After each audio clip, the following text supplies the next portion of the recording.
Welcome all. Welcome for the class of Geometrical Optics 1. The topic for today's class is vergence. I am myself Labishetty Sai Charan and I will be teaching Geometrical Optics 1 and the course code is BOPT 1004. So let's understand more about vergence and different types of vergence we have. A convex lens or a concave mirror will cause parallel rays to focus.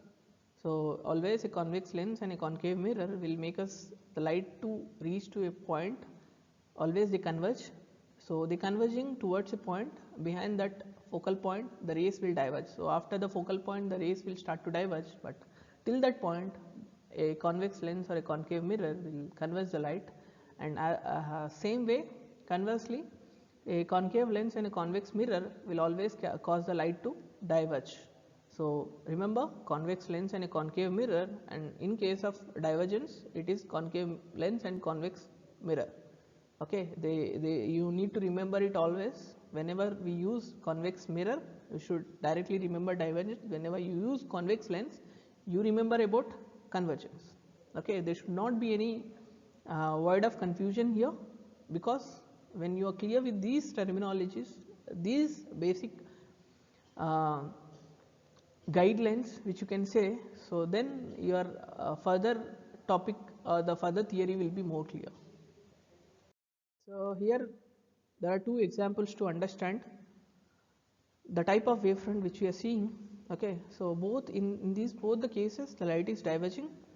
So in image A, from point O to the place of plane wavefront, so the distance is 25 centimeters. In image B the distance is 10 centimeters. In both the cases the light is diverging.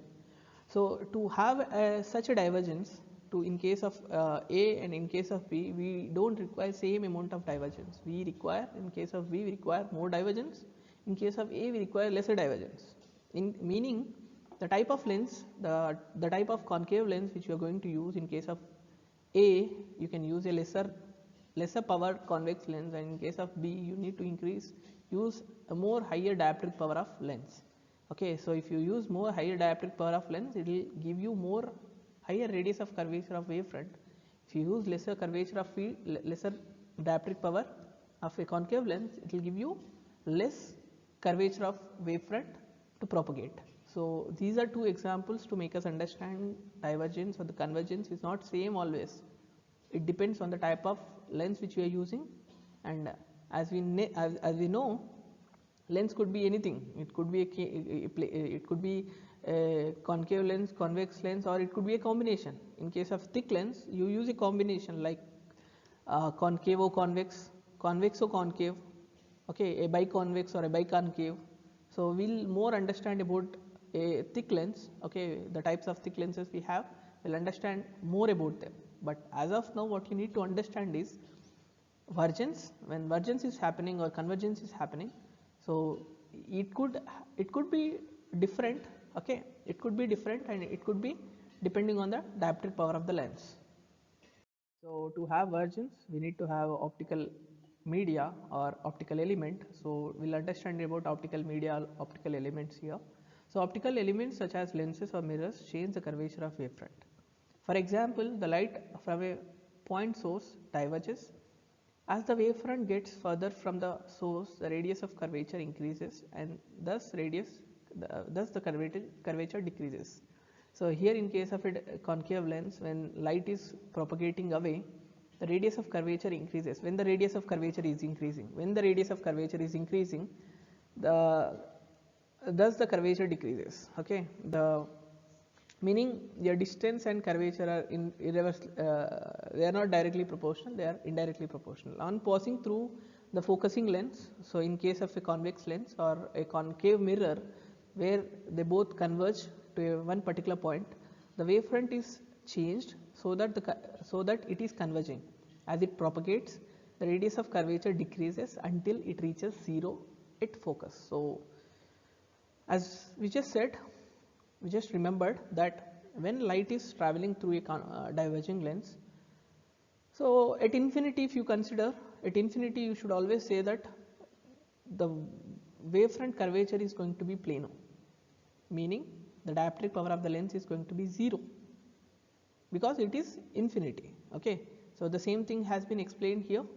So as it propagates, the radius of curvature decreases until it reaches 0 at the focus. So 0 is not a thing which happen always, but we are considering infinity. When we are considering it infinity, so it should be 0. But if it is a finite distance which can be measurable, it should be negligible to 0. It can never be 0. Okay, finite distance can never be 0, but if you are considering infinity, you should say that the wavefront curvature is going to be 0. Convergence. An optical element is said to have a power P. The power of a lens is dependent on the shape of the lens and material which is made from. So it is the power of lens is directly proportional to the refractive index, and it is directly proportional to the curvature of lens. Okay, shape of the lens is nothing but curvature of the lens. Medium of the lens or the material of the lens is nothing but the refractive index which is taken. Okay, we have 1.56, we have 1.59, we have 1.74, we have 1.8 also. So there are different refractive medias of lenses which we have in the market today. So you can use different refractive indices to enhance the power of your lens. So powers also have the units diopter. So as we just said in previous slides, so the unit of power is diopter. The power of a lens is related to the focal length of the lens. So we know P is equals to 1 by f. So when you are considering it in air, you will say that 1 by f. If you are considering it in some other media, the n won't be 1, so it can be sometimes 1.56, 1.59 depending on the refractive index which you are using. When n is the refractive index of the media that the lens is being used, a lens has a positive power if it is converging, and if it will have negative power when it is diverging. In air, the focal length is just inverse to the power. Okay, so in air, if you are considering the air, so it will always be negative, but it also depends on the refractive media which you are using. Okay, if you are using a higher refractive media than the refractive media of the lens, so then it will start to affect in a negative manner, meaning a convex lens will start to diverge, a concave lens will start to converge. We'll understand more about this, but as of here what we need to understand is P is equals to n by f, which is 1 by f, which is indirectly proportional to the power. Power is indirectly proportional to the focal length. So in geometrical optics, it is very important to know about vergence. So let's see how vergence, by using vergence, how dioptric power can be calculated by using this video. So there is a diverging lens which is held in the hand of the practitioner. You can see the light is minifying, which can happen by a concave lens. So here from a point source, in picture A, from a point source, the light is going outwards, which is diverging. Okay, you can see all the light rays are going outwards, and this line which is joining all these rays is called as a wavefront. It is a spherical wavefront, and this spherical wavefront will make us understand the vergence of light. And by understanding the vergence of light, you can calculate the dioptric power. So I have example to make us understand how dioptric power can be calculated. So again, picture B, we have the same thing, but here the light is focusing onto a particular point. It is converging or it is reaching to a point. So let's see here the light which is diverging. So in this case, you can calculate the wavefront from this distance. You can calculate the wavefront from this distance, and you can also calculate wavefront from this distance. So if you calculate from this distance, it is going to be 10 centimeters. If you are calculating by here, it is 20 centimeters. So if you want to convert into dioptric power, so as we all know that 1 by f is equals to P or D. So here we need to convert into meters. So for converting into meters, 1 by 10 centimeters. So after converting into meters, it will become 10 diopters, because 1 by P is equals to 1 by f is equals to P. So here for 10 centimeters distance, you need to have 10 dioptric power lens. Then only the light will be diverged to 10 centimeters. So in the same way, okay, and 10 is, you need to also understand which 10 it is, either it is plus 10 or minus 10, because it is diverging. So you need to take it as minus 10. And same way for 20 centimeters, You had to write it as 1 by 100 by 20, which is 5 diopters. So that's how. Okay, if you are calculating wavefront divergence at infinity, so it will give you 0, because depending on the distance, it is keep on decreasing. When it is keep on decreasing, at some certain point it will become 0, and that certain point we are taking it as infinity, which behave as a plane wavefront. So here the initial versions for calculating, let's understand with an example. Okay, you are taking a picture, by a camera. There's a person who is standing there. So what should happen? The light from the person or the object should reflect to the camera of the lens, and from then onwards it should reflect onto a film or a screen. So that's how the image will be captured. So here, so the light which is coming to the lens will be treated as a converging light, because it is reaching the lens. So it will be considered as a converging lens. So in that case, what you need to take is, that is your object distance. Bi is equals to plus n or minus n by r is equals to 1 minus 1 by u. Because why we have taken minus here? Why it is negative? The light from the source diverges, the wavefront is expanding, and as the convention says, we had to use negative convention, so we have taken as minus sign here. So here, because it is object distance, so it is minus 1 by u. And similarly, the final versions from the object to the lens, the light has been reached. From the lens, it has to reach the screen. So when it is reaching the screen, okay, from the source to the lens, it is already over, and from the lens to the object or the image, okay, from the lens to the image, so it is called as V. Okay, so in similar way, so because it is going to be converging, so we will take it as positive convention. So Vf is equals to 1 by V. Okay, so the divergences of power can be shown to be related. So Vf is equals to Vi plus P. Here we are assuming a real image to be formed.